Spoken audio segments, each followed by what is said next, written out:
You're watching Homegirl Creates with me, Adora.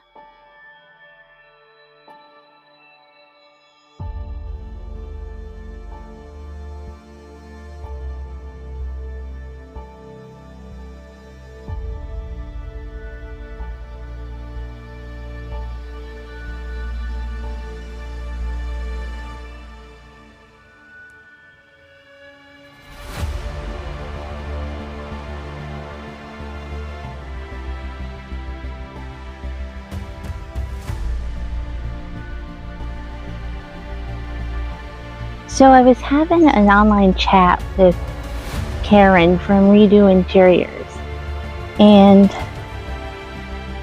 we were talking about the recycled materials that we hoard, and we think we need to keep this. It could be useful someday.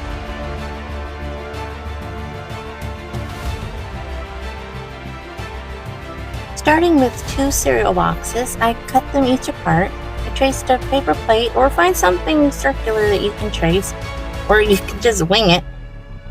Basically, the bigger your circle, the taller you can make your roof. It's your preference. Now, cut that out.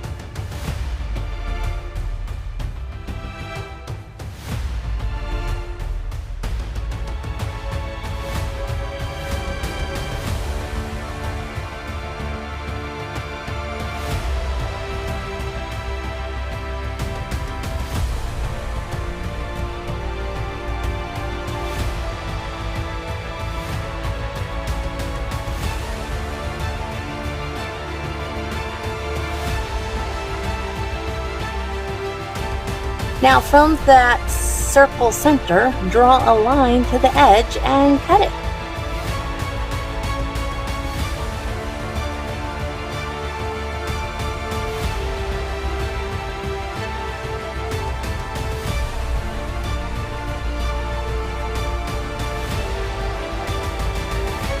Next, curl the circle to form a cone shape by overlapping the cut edges. You will need to lightly bend the cardboard as you curl it to form the shape.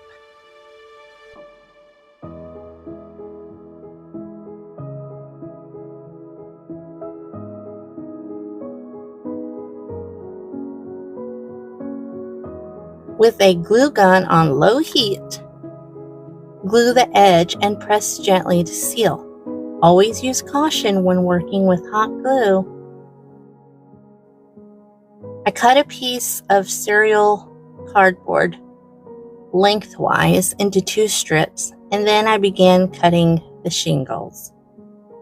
A ton of tiny rectangles. I didn't measure, I just snip, snip, snip. Oh, I guess about 1 inch by 1.5 inches. Then from the bottom of your cone roof, working to the top, hot glue the shingles to the roof.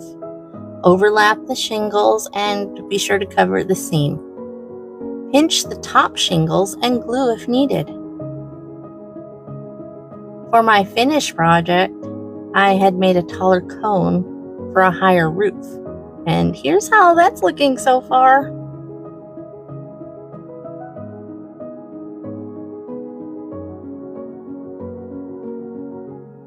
For the siding, you can use scissors or a paper trimmer, but for me, I like to use my paper chopper. It cuts easily through this cereal cardboard. So you're going to cut 1-inch strips. Vary the length when you apply it to your project.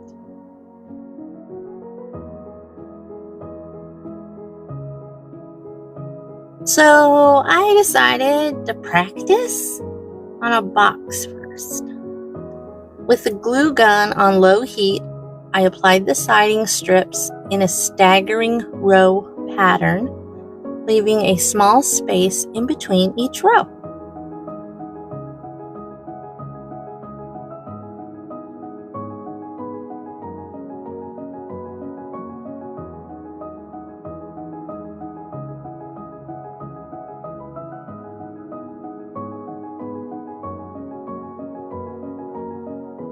With fast-drying wall spackling found in the hardware department, I'm going to cover the entire surface with a plastic knife.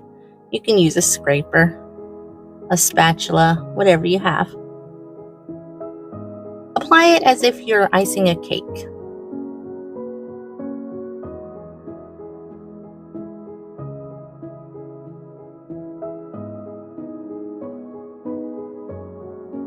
Then with the ridges of the plastic knife, I etched grooves into the spackling and gave it added interest.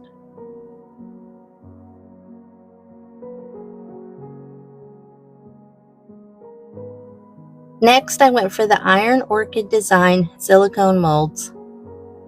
Since this was the first time using them, I was unsure of myself and how it'll turn out. But from Debbie's instructions, I sprinkled the molds with cornstarch, then I filled them with the IOD air dry clay. I used a scraper to level them out.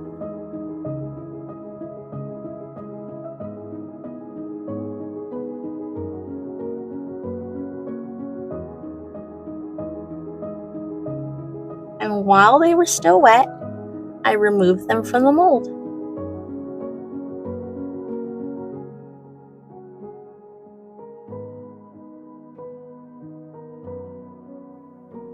Using craft glue, I coated the back of the mold and gently taped them with painter's tape to the structure, and I left them to dry overnight.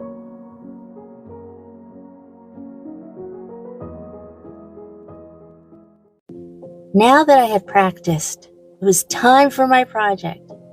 So I covered an oatmeal container with cereal box strips, and I added a cone roof with shingles.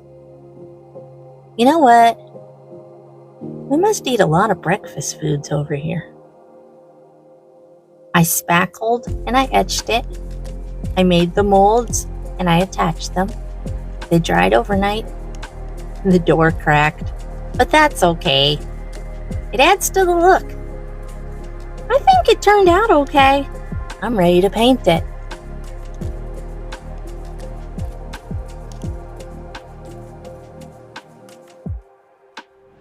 When I returned to the project, I first coated the entire thing in DIY paint old school, a charcoal black. I used a paintbrush to dab the paint on, really jammed it in all them crevices.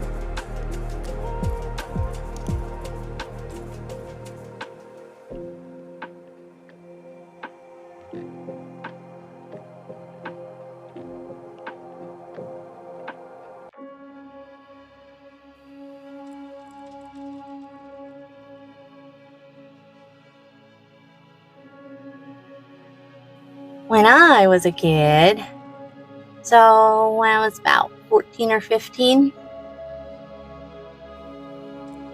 we lived by a hotel / restaurant / bar.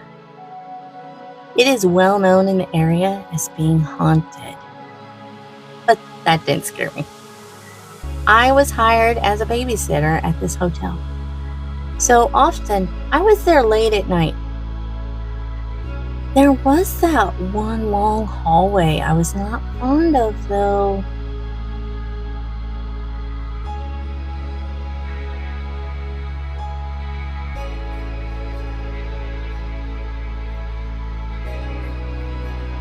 During daylight hours, especially after school on a Monday and after the weekend, my younger brother and I would go down there and we would scout around the property of the hotel, but mainly around the trash cans. Why? Because we were can pickers.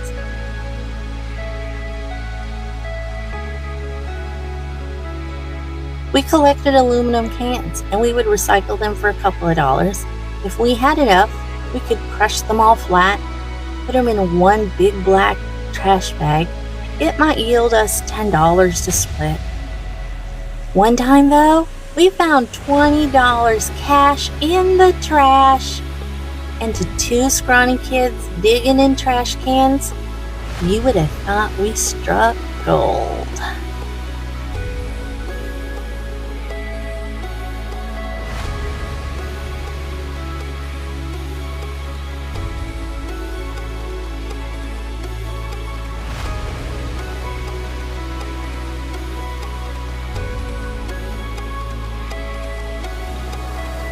I also added Cherry Picked, which is a deep lush purple, to highlight the roses.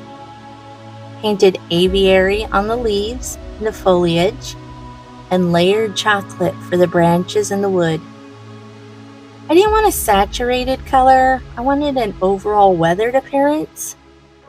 So I dry brushed some white acrylic on top.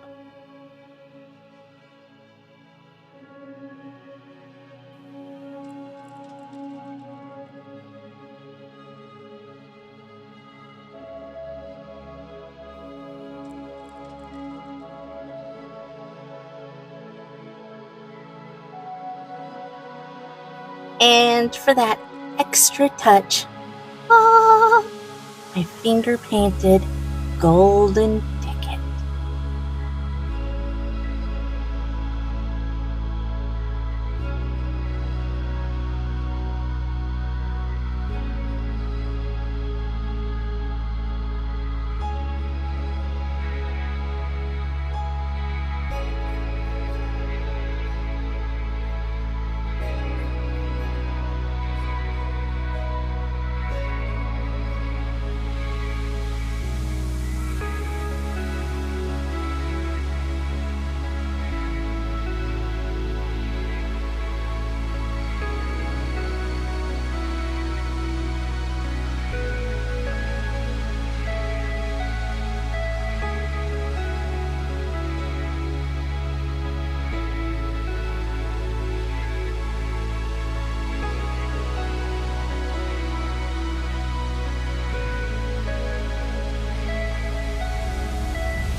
I hope this project inspires you to do several things.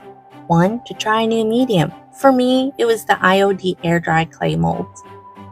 2, use what you've been hoarding. Finish that project.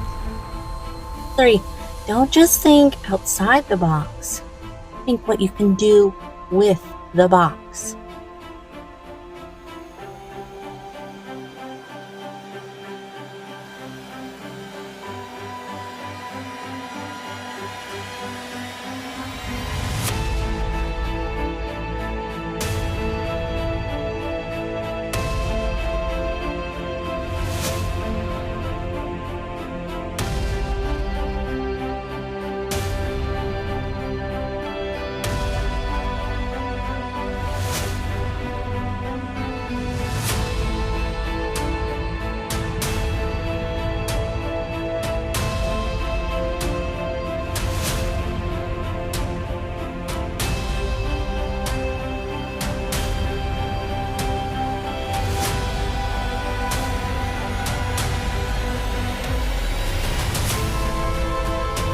For fun, I added some fairy lights and then I turned off the lights.